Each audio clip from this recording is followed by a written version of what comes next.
The Centre presents a new podcast, CBME and You, a podcast devoted to promoting awareness and debate around controversial ethical issues in biomedicine.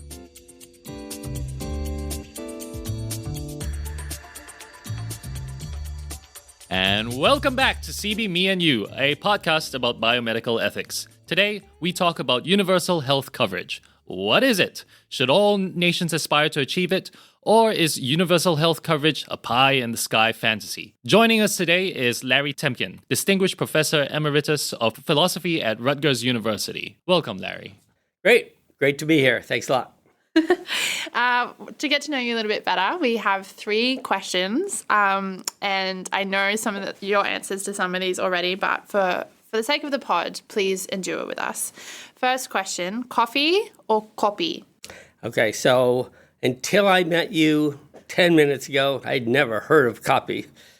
I still don't really know what it is, but you made me drink some of this. Well, so we've given you Milo. Oh, Milo. Okay. So I still don't know what copy is. Is Milo different than coffee? Yes. Oh, so then I have no view about coffee or copy. What I can say is I don't like coffee at all. I don't like the taste. I like the smell of it. I have no idea whether I like copy. Smell or taste. Now, I just realized that I said I was going to let you have a sip of my coffee, and then I went ahead and drank it all and proceeded to ask you the question. So this is technically my fault. Okay. It's on you. It is on me. So coffee is Singaporean coffee, and it's beans, generally Robusta beans that have been roasted with caramelized sugar and butter. And then they serve it generally with sweetened condensed milk. Well, I'm going to guess I prefer coffee. Because anything with butter type stuff is usually better than anything without it. And also I'm a guest in the country, and I don't want to be a rude guest. So I will go with coffee with no basis for that judgment at all, other than your description of it. The butter stuff is great because in some of the more traditional, like coffee shops, they'll give you the copy, and they'll just put like a little stick of butter straight in. So there's a famous hamburger place in the city where I grew up. And I think it was once rated as one of the 10 best hamburger places in America. And they make what's called a butter burger. And the butter burger is you grill a hamburger and you have a bun, and they put about 1/4 pound of melted butter on it and just slop it on with grilled onions, and it's incredibly good. So I assume that's a lot like coffee. Yes, an onion drink, notoriously. A butter onion drink, that's the key. Okay, off we go. A drink version of the burger. Excellent. Next question. What country do you most want to travel to next? Okay, so I don't have a very good answer to that because my wife and I have traveled really a lot already. We've gone to all 7 continents, and we've been to most of the places we really want to travel to. We've been to Africa multiple times. We've been to Egypt, part of Africa, of course. Been to Jordan, part of the Middle East. Been to Turkey, been to Greece. I won't try to name all the places. Went to Russia in 1977. Went to China in 1997, been back 5 times. First time to Singapore, though. Really? So what country do I want to go to next? I think it might be Iceland.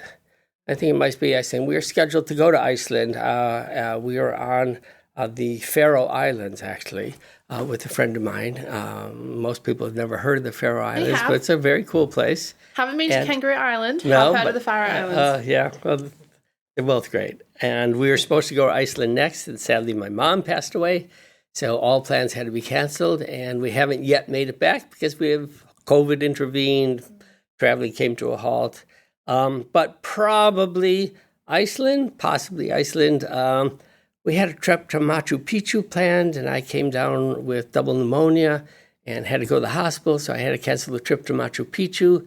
So maybe Peru, but I have been to Peru, so it's not like if it next means I might still go back in order to go to Machu Picchu, but it wouldn't be like the first time.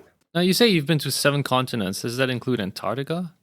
Since there are only 7 continents, one of which is Antarctica, you can infer correctly that it does.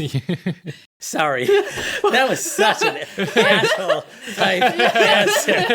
I withdraw that comment completely and say we are yes, releasing that. Yes, it does. It does include Antarctica. Next time he asks a question, please feel free to do just that again. Am I allowed to say that's the stupidest question I've ever absolutely, heard? James. Yeah, okay. How do you feel about that? No, We have it on record that Larry is a bit sassy sometimes. That's it. It does include Antarctica. We had a fabulous trip. It's my wife's favorite trip ever, the trip to Antarctica. Now, for our final question. Yeah. What is your go-to karaoke song? Okay, so as you know, my go-to karaoke song is There Is None. Is there a song? Is there a song called There Is None? Because that's it. I have never karaokeed in my life, and I don't. It's not actually on my bucket list. It's not just not at the top of my bucket list. It's not second on my bucket list. It's not even last on my bucket list. It's just not there. I am really sorry to hear that. Yeah. It seems like you've, for the most part, lived a really rich and fulfilling life. But I think that, this is a bit of a red flag. Yeah, probably. Probably it is. There's got to be something that you save for the afterlife. 1,000 years of karaoke. I hope not. I hope not. We do actually he's have that does not sound like a good afterlife. Our department has a karaoke holiday party every year. And I do attend the party. I declined to participate in the karaoke. So you've never sung in like the shower or in the car by yourself, just, a little boogie? I have sung by myself in the shower, in the car. I don't know, do I? Let me think about that. I'm sure the answer to that question must be no, because you said, have you never? So I think I have sung to myself at some point in my life, maybe more than once. But no, I don't usually sing to myself. Okay. Partly, though, I said I have no visual imagery, but I also have no auditory imagery, so I can't really hear a song in my head. What's going on in there? I do analytic philosophy. I'm pretty good at that. We can talk about that maybe a little too. Taken away all the other unnecessary bits and pieces, and that's it. No, I do. I mean, I do lots of stuff, as you can tell. I travel a lot, and I have kids, and I have grandkids, and I do lots of fun things. But and my wife and I have had an incredibly rich life together, and I don't regret it for a second. And I have lots of really, really interesting, smart friends and fun people and things to do. And I do a lot of sports. Just not karaoke. But karaoke isn't one of them. No, not one of them. So our first question for you is, what exactly do people mean when they talk about universal health coverage? So it turns out that a lot of people mean different things by it. And that's a complication in its own right. But there are standard ideas of what universal health care ideally is supposed to represent. And ideally, it's supposed to represent health coverage for anybody who needs it. And ideally, at an affordable price that will not cause anyone to go into significant debt. So if the question is who should be covered, the answer for universal health coverage is everyone. If the question is what conditions should be covered, then again, ideally, the answer is every condition. And if the question is who's to pay for it, it's people pay according to their ability to pay. But if you don't have the ability to pay, then it should be provided for you. That's the idea. And in any event, nobody should have to pay and be reduced to poverty or have a catastrophic economic impact on their lives as a result of having to have needed health care. That's the ideal. And that's what, in theory, the United Nations said, it's a universal declaration of rights. Everybody has a right to health coverage. And as that's been expounded over the years, this is the way most people understand it. Now, in fact, I know a lot of the people who are working in this field and who are really, really good, people like Ole Norheim or Nir Eyal, and they'll say, well, we say universal health care, but of course, that's the ideal, that's what we want, but we're really just trying to get people to inch closer to it. But there's dangers in telling people you have a right to universal health care in the world's poorest countries, or so I believe and argue, and we can talk more about that for reasons that we might talk about. So You just mentioned that there's this ideal that, at least ideally, we want to cover every single thing. Yeah. Does that include what many people would call really elective medical interventions, for example, braces? Are there people out there advocating that everybody should get free braces if they want braces? Okay, so that I think I'll decline to answer that question in the following way. If you say something like, are there people out there who, the answer to that's almost always going to be yes, because there's always somebody who's going to take the most extreme position on any view you might want to put forward. And I don't know whether braces is an example of the most extreme condition. And then there'll be debates in the United States about whether you should pay for trans surgeries and so on. It's a more substantive debate. How important is that for human well-being? And, is this a controversial one for other reasons? Blah, blah, blah. But certainly any sort of, so elective surgery, you might say, should we be paying for, collagen implants or whatever it is, injections, collagen injections or whatever. I don't hear any serious bioethicists arguing for that or plastic surgery in general. But they do mean, if you, are suffering, some serious disease, a kidney disease or something like that, and you would need to be hooked up to a dialysis machine, then on the theory of universal health care, and if you have there's a universal right to health care, then that should be provided to you and without significant damaging your financial situation. So anything of that sort certainly would be covered on this view if we could. So in terms of the serious views, like proposed by serious ethicists, yeah, we're talking about a very wide range of medical procedures, but that maybe excludes some the more obviously cosmetic things. Yeah. I mean, certainly the ones that have a significant impact, and this is where it gets controversial, I must say, but the thought is the ones that have a significant impact on the quality of one's physical and psychological well-being should be covered. And then one might say, I'm a teenager. Unless I get this tattoo, I'll want to end my life. And, for a teenager, something like that might be true. And then the question is, does that mean you have to give them a tattoo? So, there could be murky interpretations of this, but there's kind of standard views about what is normally necessary from a health standpoint for physical and psychological wholeness or well-being. Anything that threatens that will in principle be covered. But there's, these whole categories of different diseases, condition 1, condition 2, condition 3 type diseases, and they cover, the wide range of things from, measles and diphtheria and dengue fever and so on and so forth to cancers, heart disease, all sorts of stuff of that kind, to accidents, near drownings, being hit by a lightning strike, all those kinds of things, type 1, type 2, and type 3 different conditions are, in theory, part of what universal health care wants to address.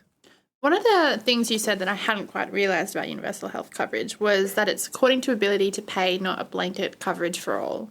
And so I'm quite intrigued by that because that seems quite reasonable. It should be based on how much you can afford. So if you really can't afford it without going quite bankrupt or not being able to afford the other necessities for life, and it should be free for you. But millionaires, billionaires should be paying full costs all the time because it won't bankrupt them. Is this consistent with what you're saying? It is. I mean, as is typically understood. I mean, there's lots of people who will advocate for a variety of social and political reasons. No, everybody just gets it. We're going to have a system where everybody gets a health care, and if they want to, and then we have these variations. But again, if we talk about the ideal, so far all we're doing is talking about the ideal rather than what will actually happen and what would happen in different kinds of countries.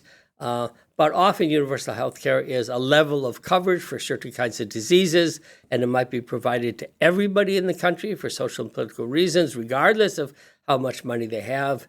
And then if someone wants to buy private insurance or they're wealthy enough to afford their own doctors, or I lived in Houston, Texas for many years. We had one of the world's greatest medical centers. The Texas Medical Center at one point had the 2 greatest living heart surgeons. And all the time, sheiks and others from the Middle East would fly into Houston, Texas to have, their hearts addressed by the 2 world's leading heart surgeons. So if you can afford that on your own, then that's another matter, But But in the ideal situation, everyone needs to be able to have access to coverage that will not significantly impact their financial well-being. And if you can afford to pay it, then there's no reason why you can't be required to pay it on this kind of view. Okay, so that all sounds very appealing, right? It sounds like a very attractive ideal, right? Everybody being able to get the healthcare they need without being made bankrupt by it, or in worst case scenarios, just not being able to get it, period. Yeah. But I know that you've expressed a little bit of skepticism, or you've expressed some concerns about this. So could we rehearse some of these main concerns that you have? Yeah, sure. So this is a classic example where a lot of people with the best of intentions latch onto an ideal. And the idea of universal healthcare is one that people said a dozen years ago or so. This is the next great revolution in healthcare, universal healthcare for everyone. And all of the developed countries, save one, my own backward country, the United States, has some form of universal healthcare, socialized medicine of some form or another. Only the United States does not, among the 25 most advanced countries, economically advanced countries in the world. And then a few middle-income countries and a few even lower-level countries began to get some form of universal health care. And then people thought, well, gosh, if some of these countries can do it, really everyone should do it. We really need to have this everywhere. And so there became a big push, roughly around, I'm going to say 2010, plus or minus a couple of years. The World Health Organization, the UN, others. In 2012, there was a major series of articles, whole series of articles, an entire issue of The Lancet, which is one of the great biomedical ethical journals, that was urging that we needed to, and I'm going to use that word on purpose, we typically in the West needed to, urge, pressure, maybe coerce, certainly strongly encourage that there be universal health care, even in the world's poorest countries, with the noblest of ideals, because people are sick, we want to help them. That's the thought. And so there was this big uproar, and I participated in a conference at Harvard in the Harvard School of Public Health. Maybe it was in 2012. I mean, we'd have to look it up. Somewhere around there. It might have been 2014. And it was held at the School of Public Health, but it was really deeply connected with the United Nations. And I heard lecture after lecture about why we need universal health care in the developing world, why that's important. Its time has come. We have to find a way to make that happen, et cetera. And I'm actually very concerned about that. And I'm concerned about that for a variety of reasons, actually. But I'll just mention a few of them. The main reason probably I'm concerned about it is, as most people in this area have recognized, if there's going to be universal health care, it will overwhelmingly have to be funded by the poor nations themselves. The reality is external aid doesn't come close to funding what would be necessary to cover something like universal health care. Just doesn't do it. And in most of the developing world, the amount of aid that comes in or pours in, at least a few years ago, last time I looked at these numbers, was, countries were paying 16 times as much as outside aid was paying for. And in the world's poorest African countries, that was more like 10 times as much or 9 times as much. So the amount of coverage that would actually come from external aid at this point, realistically speaking, is, less than 1/10. And then the question is, should we be still pushing them if we're not willing to pay for it, if we're not actually going to be paying for it? Should we be pushing them to bring this about? And the problem is that in the world's poorest countries, they just don't have very much income. They don't have very much money. And it turns out that if they took all of their money that they have as a government that would normally go to spend on, fire, police, defense, social services, infrastructure, energy development, education, and so on, all of that money, and they spent it on healthcare, they would barely have enough to cover most of what are called the type 1 diseases, addressing the malarias and the infectious diseases and perinatal care and maternal health care and so on and so forth. And that wouldn't cover any of the type 2 or any 3, even if they're devoting all of their resources to it. And these are the ones that we often think of, someone has a stroke, someone has kidney disease, someone has an accident, you want them to have health care. So what's the problem with that? Well, the obvious problem is if they devote all of their money to this, there's no money left over for education, for infrastructure, for fire and police and all the other things, social services, taking care of the elderly in non-healthcare related ways, all of which are hugely important. And there's a very famous guy, of course, from Michael Marmot in this domain, in the area of healthcare, who pointed out rightly what are called the social determinants of disease. And we all know that there's a large number of determinants of disease that are related to education levels, social status, whether your mother went to school or not. There's a whole bunch of where you live in a city that have a massive impact on the quality of a person's health. And very, very often, expenditures on the social determinants of disease would be more effective in addressing a poor country's overall health than addressing it on healthcare itself. But the sad part is that when you say you want a universal health care and you have a right to universal health care, you appeal to the United Nations and so on, then people think, well, if I'm sick, that means I have a right to be taken care of. And that means that the government would somehow provide to take care of me. And they'll only be able to do that if they're not spending money elsewhere. And the two things to notice about that is many times the money that would be spent on treating a disease, this is like the old issue of treating versus prevention. We have, I'm rambling for a while here because you asked me, and there's just so many things to say about that. You're the interviewee. Yeah. The reality is I have 3 more strands I want to get to. I may never get off this strand, but the reality is that even if all you cared about was healthcare, which I'm not going to talk about, you have this issue of treatment, versus prevention. And many people have recognized that, ounce of prevention is worth a pound of cure. It's so much cheaper often to prevent certain things from happening than to try to treat them after they've already happened or after they've started. You prevent the cancer rather than treat the cancer, et cetera, et cetera. But everyone has always talked about the military-industrial complex. Only recently have people begun to talk about the medical-industrial complex. And the medical-industrial complex, represents a whole slew of interests, which are the interests of patients who are ill, doctors and nurses that service them, hospitals that take care of the ill, the pharmaceutical companies, the insurance companies. There's this massive number of people who have a special interest in making sure that we can cure people who are sick. But sadly, that's a special interest in curing people who are sick. It's not an interest in stopping people from getting sick. If people no longer got sick, the pharmaceutical companies would be out of a job, the doctors would be out of a job, the nurses would be out of a job, the insurance companies that make boatloads of money would be out of a job. So they don't have a particular interest, actually, to be honest, in preventing illnesses. They have a big interest in treating illnesses. There's money to be made, and money talks. Money exerts a tremendous power here. So unfortunately, that combined with the humanitarian instinct to help someone in need, right? Someone's actually sick. They need your help. They have heart disease. They had a stroke. They had, all these various problems. And you want to help them. They've been hit by lightning. Whatever it is, they showed up at the hospital door, and no one wants to shut the door on them. I don't want to shut the door on them either. Don't get me wrong. Nobody wants to shut the door on them.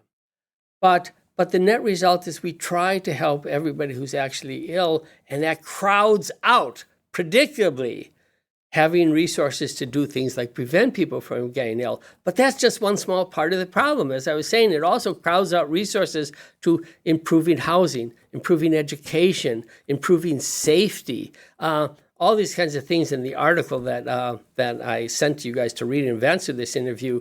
I mean, there's all sorts of psychological studies that show things like when elderly people have pets, they live happier, contented lives, they live longer. Well, and when people laugh, that helps their psychology. They fare better. Well, no health minister is going to say we should be spending money on comedy clubs. I think I would champion this. Yeah. Like we have a right to pets and comedy clubs. Right. It's a fundamental human right. Well, see, this is what people are going to say. We have a right to health care, we think. If we're sick, someone should treat us. No one thinks we should have a right to pet food. We should have a right to comedy clubs. But if we're actually interested in the health states of the citizens of our societies, it's very important psychologically that people have a good laugh. It's very important that elderly people, not everyone, has a pet. These are ways of actually improving health that can often be much more cost effective than trying to treat people who are suffering from depression because they don't laugh enough and they don't have a pet and so on and so forth. So the reality is that there's so many ways in which the emphasis on health care turns into the emphasis on treatment of diseases, and this takes away resources from so many other factors that could be better for health. And then I'll just say one more thing now, and then I'll pause, let you guys back in. I really have 4 more points to make, but I'll just say one more here.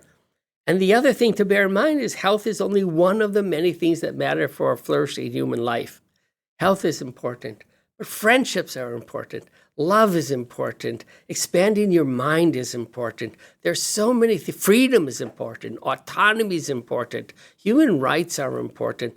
There are just so many things that are important for a flourishing human life. And the emphasis on health care can force the world's poorest countries to spending way, way, way more resources than they can afford to at the cost of other things that are very often as valuable, if not more, for the overall well-being of their citizens. Can we not draw a distinction between the kind of philosophical claim, which is there's an ideal about universal healthcare and that there's a right to universal healthcare, and how we communicate this ideal to in public spaces, right? For example, we might instead say, look, there's an ideal, there's a right, that's where we want to get to, but what this means is that we should spend as much as we reasonably can on healthcare, keeping in mind all the other important things in a human life. Are those two positions compatible? Well, I do think this is something we should do, but there's a real danger. There's a country, and sadly, I'm forgetting the name of it right now. I'm not good with names, as you guys know. I'm trying to think of what country it was. It might have been Indonesia, where they had inscribed the universal right to health care in the Constitution. And this was some years back. The country was not particularly wealthy, and someone came down had kidney failure. And, they went to their doctors, they went to the hospitals, and they were basically told, I'm sorry, but we just can't afford it. I mean, we don't have enough resources. We're spending money on vaccinations and other kinds of things that affect large numbers of people. And they didn't put it quite this way, but we can't afford to spend the amount of money to hook you up to a dialysis machine that would take away funds that we could use elsewhere that might save thousands of lives instead of just prolong your life, for a few more years. And they sued. And it went all the way up to the Supreme Court. And the Supreme Court of that country ruled that because the Constitution said they had universal right to health care, they had the right to the kidney machine. And so words have a precise meaning, as I like to always say, and words have an impact. And when you say you have a universal right to X, that's much stronger than saying, it'd be really nice if everyone could have their health needs met. We do want everyone to have their health needs met. I want that as much as anyone. I mean, I want to be very clear about this. I think I would like every country in the world to have universal health care. The sooner, the better. Absolutely.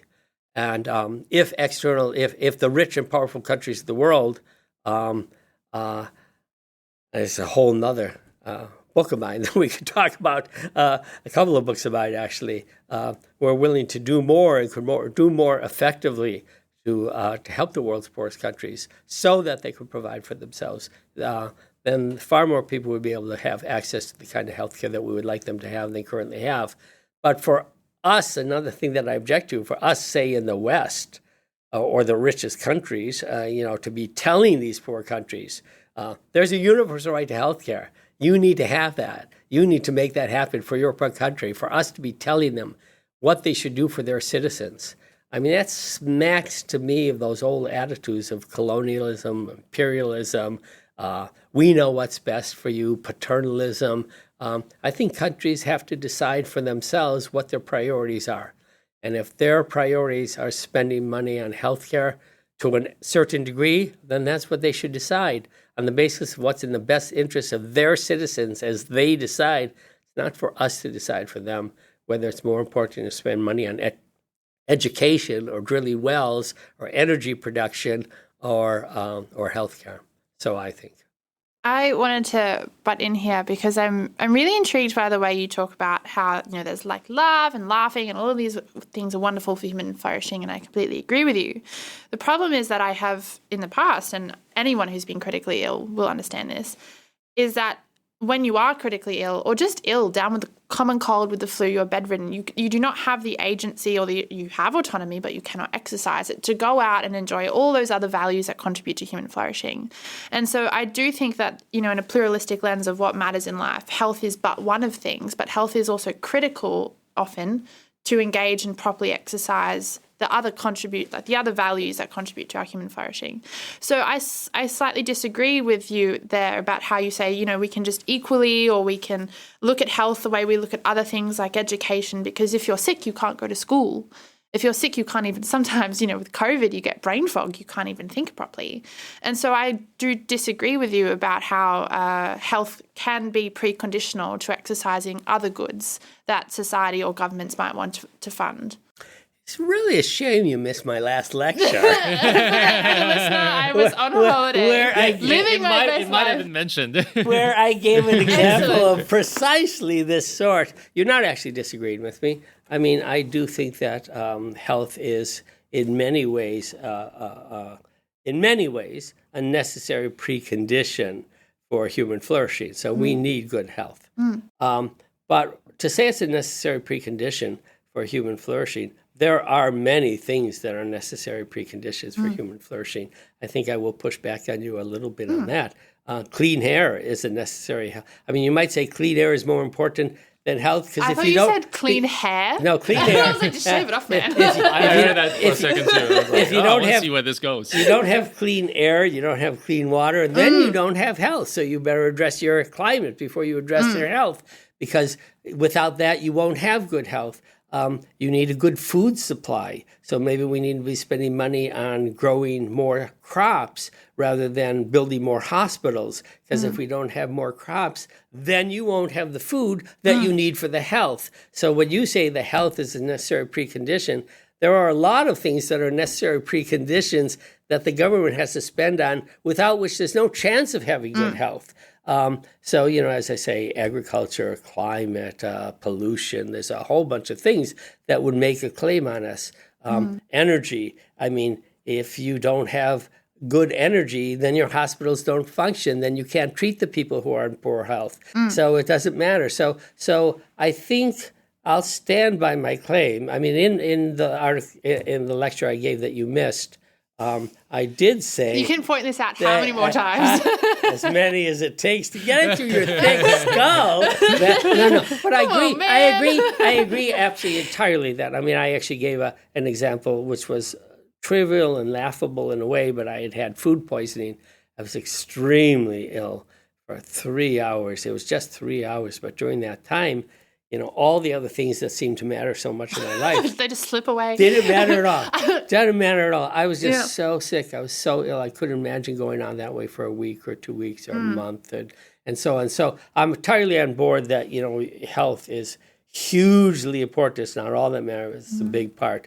And none of these other things matter to you, your life, your love, your autonomy, your freedom, if you're really deeply sick. But it turns out many of these other things matter and also matter. And what happens when you're focusing on health is, if you say you have a right to universal health care, you start by doing the life-threatening conditions, but then someone just comes in with a broken leg, and now you're trading off between the broken leg or various other kinds of conditions that you want them met, But at this point, spending more resources on those rather than these other resources, which are hugely important for human flourishing, becomes problematic. And the push for universal health care, it's a right. We all should have it. You need to have it. Every human being should have it. It distorts the way these decisions should be made, because it starts with, it's like a bargaining chip. You've started with the bargaining over here, and then everyone else has to fight to claw some of it back for these other domains that are extremely important. And I think this turns out, in fact, to be very problematic. And partly it's problematic precisely because the ideal of, the title of the article on which this interview is being based was something like universal healthcare solution or siren, some preliminary thoughts. I do want to stress these are, as it were, preliminary thoughts. This is not supposed to settle any issues, anything I'm saying here. But it's to get us to think more about them, because if you go to, like, the conference I was at in 2012 at Harvard, and everybody is, you got to have universal healthcare, got to have universal healthcare, yeah. And I'm going to say one more thing about this. And then, so there was a woman there from the World Health Organization. From the United Nations. I've conveniently forgotten her name. I'm bad with names. And it's just as well that I have. And she was very, very smart. And she was very, very powerful. And she was the head of the relevant committee that was trying to generate the push for universal health care in the developing world. So she had a very, very important position in the United Nations. And everyone was giving their talks. And she was sitting there in the audience listening intently. And then I gave my talk. While I was giving my talk, which was raising some of the worries we're talking about today, the entire time I was giving my talk, the philosophers in the audience were all nodding their heads. Your audience won't be able to see this, but they were nodding their heads up and down. And this woman, who was the chair of this very powerful and important committee at the United Nations, was shaking her head with a scowl on her face, shaking her head no, from side to side to side. She was very upset, increasingly upset the longer my talk went on. And she was and then at the end, she got up and she gave some final summarizing remarks. And one of the things she said, without naming me or my paper, is that in the world in which she inhabits, she doesn't have time to get bogged down in complexities. She can't think about, well, this argument on this side, and this argument on this side, and this argument on this side, and this argument on this side. You got to find something. You got to have a path. You got to have a plan. You got to put it forward. You got to be 100% behind it, because you need to galve political action. And then she said a bit more about this, and what she basically said is, at the end of all this, I have to come up with a report, and that report can be no longer than 2 or 3 pages that I'm going to hope an assistant to the Minister of Health in some important country might read those 2 or 3 pages. They're very busy people, and they're not going to read a whole long complex paper, report, a 200-page report. They're going to read 2 or 3 pages by the time it gets to the assistant to the minister. And then that assistant to the minister has to come away and condense it down to 1 or 2 sentences. This is what she said at this Harvard meeting, and put it before the health minister. And that 1 or 2 sentences doesn't have room for, but we have to make sure that we're not taking money away from education. We have to pay attention to the importance of love and laughter and well-being, and that we can't do that, because that will just destroy it effectively. It will die on the vine. It has to be a message that's basically reducible to 1 sentence for the prime minister's eyes, and it says something like, universal health care, good. Sickness, bad. And I'm sympathetic to the position she finds herself in. I understand that. She's living in the world of action, and I'm living in the ivory tower. But it turns out that again and again and again in the world of action, these simplifications for practicality's sake are made that have real-world consequences for the bad. And I'm interested in the truth. I'm interested in the moral factors. I'm interested in what happens when countries feel compelled or pressured by their peers or by the West or by the United Nations or by the World Health Organization or by the World Bank, that they better be seen as delivering on this unfunded mandate that they can't possibly meet, and that might actually be doing more harm than good for their citizens. That's my worry. And so I get that she's got to somehow have something that reduces to one sentence. And if she says something like, well, on the one hand, healthcare is really important, but on the other hand, other things are also important. So, but then that's just to sweep away all the concerns like, maybe spending money on education would actually be better for the health of the citizens of the country than spending it on hospitals. Do you think that, though, that the problem that some countries find themselves in, it's cyclical. It's like you're walking down the street, there's a child drowning, Peter Singer's famous case, duty of easy rescue. And let's just modify it a little. There's a child drowning here that I could save, or I could stop the next child from falling in the first place. Yeah. Alternatively, I could save this one, that one will fall in, and then I can just keep going down the street and I keep saving the kids as they fall in. And you're always one step behind, but no one dies. Yeah. It's not the most cost effective, but in this situation it is the most effective to making sure that no one in fact gets sick. And do you think that maybe that's just the problem of these sort of the problem that these countries find themselves in is that ideally we could withdraw some funding, invest for the future generation so that less people get sick in the long run. But no one wants to be the person to pull the trigger to say, okay, but we're not treating this generation now. Yeah, it's a great question and it's an important question. But the problem is in the real world, the assumption underlying that question is mistaken. Because it's not a no one dies. It's you can save this person now, but if you do save that person, 5 more are going to fall in the water, and we can only save one of them. And if that's the choice, then it's much harder. Now, I do think I'm a big believer. I am a pluralist. I'm a big believer in the urgency of now, as Dr. Martin Luther King Jr. put it in another context.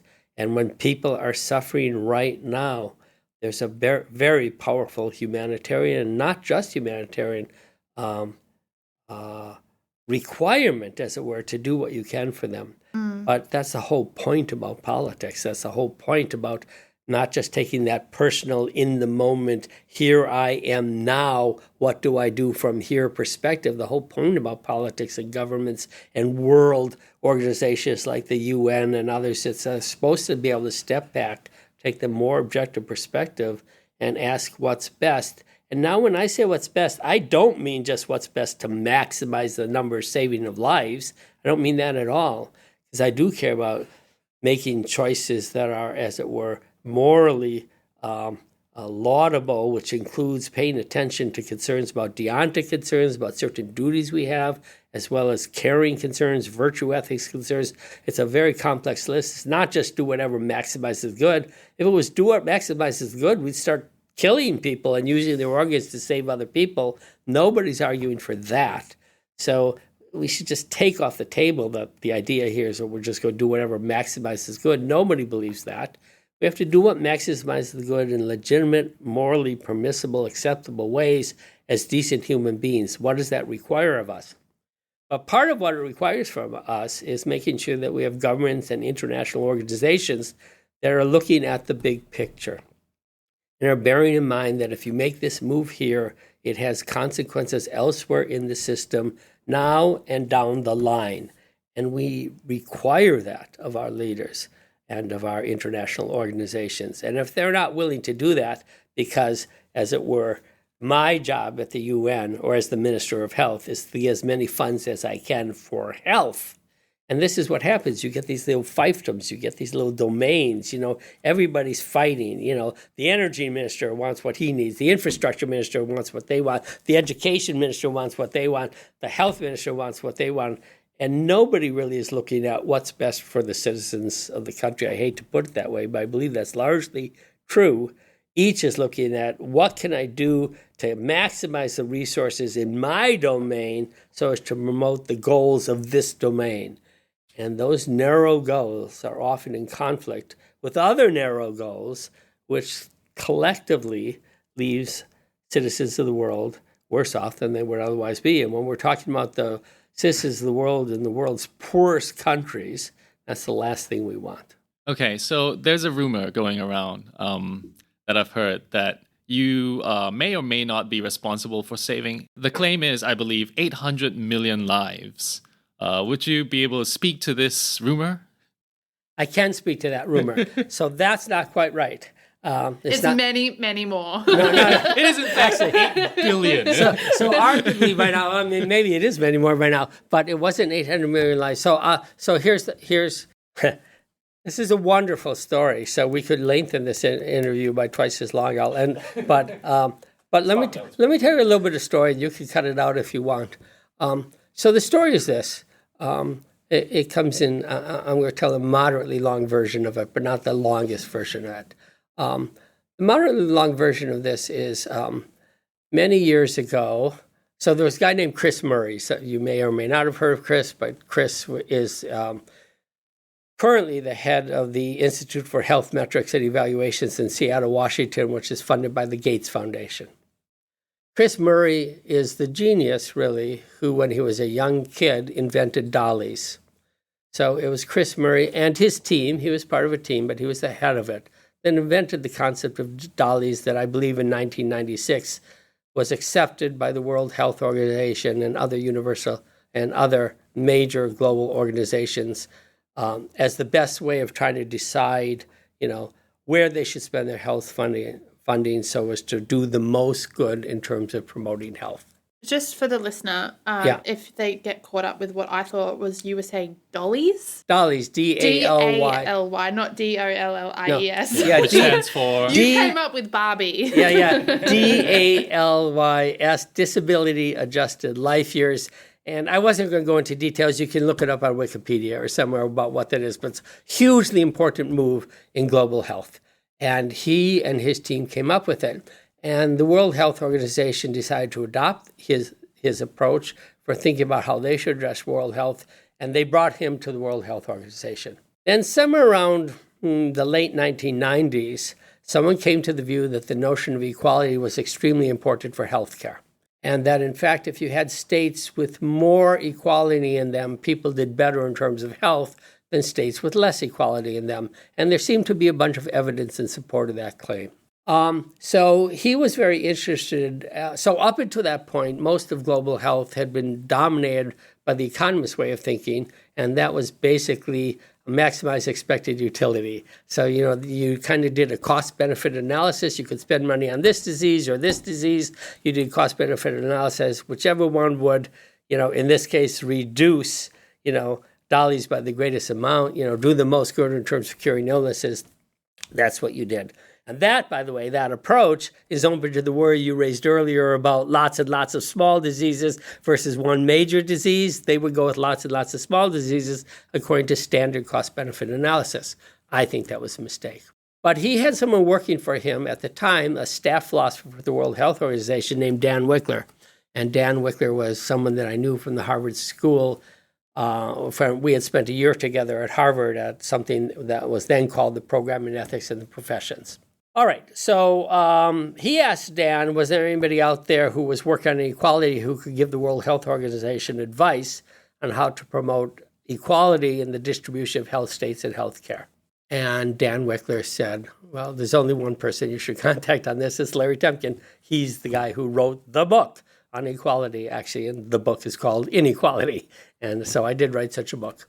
So Chris Murray invited me out to the World Health Organization, and I gave a talk there, and then Chris brought me into his office, and he said something like, Larry, I have roughly $200 million to spend on promoting healthcare globally, and I want you to tell me now how I can do that in a way that will promote equality in the distribution of health states and not just efficiency. And I said to him, I can't really do that, Chris. And he said, well, you're the world's expert on equality. If not you, who? And I said, I don't know, but it's way more complicated. I'm sitting here in your office. You want me to give you an answer to that question, and this is an extraordinarily complex topic about which I wrote in my book. But, I spent 15 years on that book. I'm not going to be able to, in 2 minutes tell you what to do. And he said, well, Larry, if you don't do it, someone else will. And I said, well, Someone else is going to have to. And I left. Okay, that was the end of the story as far as I knew it. Okay, advance forward about 10 years. Maybe I should just give the punchline, but it's a fun story. I advanced forward about 10 years. I'm at a school, at a lecture. For all I know, it's the one I'm talking about was probably a different one at this Harvard School for Public Health. Dan Wickler has gone back to the Harvard School of Public Health at that point. He's no longer at the World Health Organization. And he says, hey, Larry, did I ever tell you what happened after you came to the World Health Organization lecture? That was in 1999 that I lectured. I said, no, I don't know. What happened? And he said, oh, it was the coolest thing. He said, the entire staff, I mean, everybody who was at your lecture, they were so excited by your lecture. They got really caught up in it. And they just, they couldn't stop talking about it for the next week. And Chris decided to take, Chris and his wife had read my book carefully, and they had an idea of what was on it. And they just decided that they would figure out. They would use your book, and they would use a bunch of diagrams in your book, and they would figure out what a good measure of inequality would be for health and health states. And so one of the things Chris did is he basically required, the way it was originally told me by Dan Wickler is Chris hijacked the World Health System's, I don't know if this is true, organizations, but this is how I first heard it. He hijacked their email system so that nobody could do any emails till they answered a poll. And the poll was a bunch of diagrams that had come from my book that, if depending on the answer to those diagrams, I had indicated that if the answers went certain ways, it showed how much people cared about different aspects of inequality. So basically, Chris managed to acquire information from World Health Organization people all over, and that he amassed that to create his own equality measure. In 2002, the World Health Organization released an absolutely monumental pioneering work, which you guys may know of, some of your audience may know of. It's called The Global Burden of Disease. This came out in 2002, and it revolutionized the way people thought about health and health care. At the end of that, he had an appendix. That appendix listed every country in the world according to not efficiency, how efficient were they in delivering health care to their citizens and promoting good health states, but how equal were they in terms of health and health states in their country. And it was a whole list of every country in the world. Okay. So Dan said, your work had a real impact. They were really excited. They took this stuff. He ran all these, empirical stuff. He got all these results, and then literally had an appendix in the 2002 book ranking every country in the world. I thought, well, that's pretty cool. That was the end of the story so far as I knew. Fast forward another 4 years. I'm sitting in my office at home. Dan Wickler calls me. He's so excited. And he says, Larry, I've got to talk to you. You need to sit down. I'm going to say something that's going to blow your mind. I said, really? He said, yeah, this is going to give you such a swelled head. I said, is that a good idea? Because I kind of already have a big head. He says, no, you need to hear this. So it turns out that it was also roughly about 2002 when SARS broke out in China. And Harvard was involved in helping to figure out how to respond to the SARS epidemic. So post-2002, Harvard and the Chinese Ministry of Health had run sort of regular conferences back and forth going between Beijing, I think it was Beijing, and Harvard, and Beijing and Harvard. This happened to be a year when they were having one of these conferences, and it was at Harvard. And Dan Wickler had been very, very curious, because as you and some of your readers may know, over the previous 20-some-odd years, there had been massive leaps forward in the world in global health.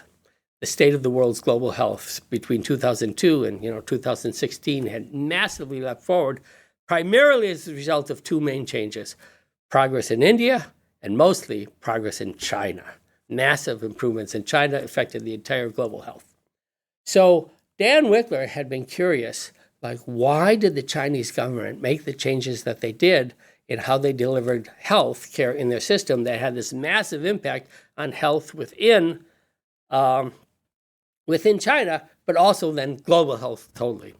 And he talked to one of the assistant ministers of health, and he says, so I've always been wondering, why did you make these changes that you did?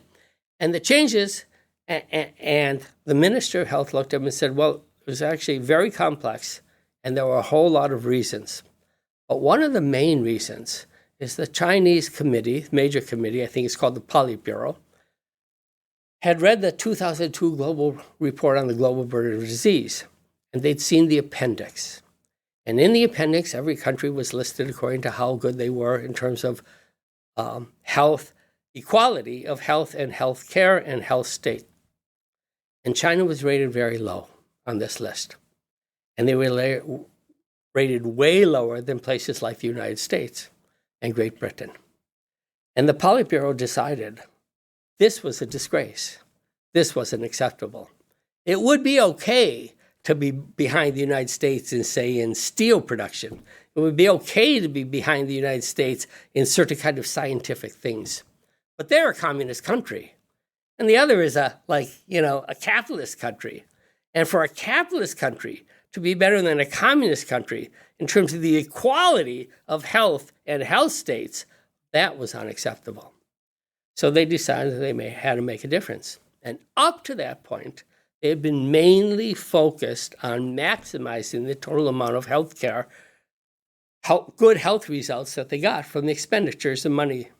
And that meant primarily focusing, for a variety of reasons, on the health of people in China's largest cities. And it was more or less a capitalistic system at the time. In the large cities, you could build hospitals, have better infrastructure, doctors, et cetera, et cetera. You got more bang for the buck. This is so-called problem of last mile. But it also led to massive inequality in the health states and healthcare between people living in the big cities and people in the rural communities. So a decision was made. We need to bring much better healthcare, at least basic primary healthcare, to the rural poor. And as a result, they brought healthcare. They created a health system that brought basic primary healthcare to 800 million rural Chinese. That's where you get the number 800 million, on a more or less yearly basis, starting roughly 2003, 2004. Dan Wickler claims that was in part due to my work on inequality, which produced indirectly the ranking of the index, which produced indirectly this impact on the Chinese Ministry of Health when they saw how low they were by that criteria. And then Dan very sweetly said, we have a guy named Richard Cash, who's very famous at the Harvard School of Public Health because he's the guy who came up with the idea of oral rehydration tablets. And it's been claimed that he saved roughly 50 million lives. He sleeps very well at night. I think you should too, Larry. And that's the story. Of how you've been sleeping good ever since. You know what? I have been sleeping better ever since. Save 800 million people, and you too can have a good night's sleep. It's easy. Yeah. Wow, that is truly an incredible story. I don't know what to say to that. Well, it's the truncated version, apparently. So one day we'll get the full story. Part 2. Tune in next time. Yeah.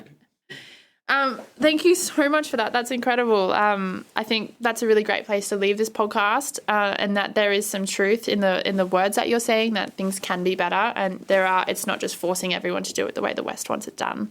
So I think that's really incredible. Thank you so much for coming on the pod. Thank you very much. Thank you. It was a great pleasure to be here, and thanks for doing this. Our pleasure. Thanks for listening to our new podcast. Subscribe online and tune in every first of the month. In the meantime, listen to CBME and you, and be savvy.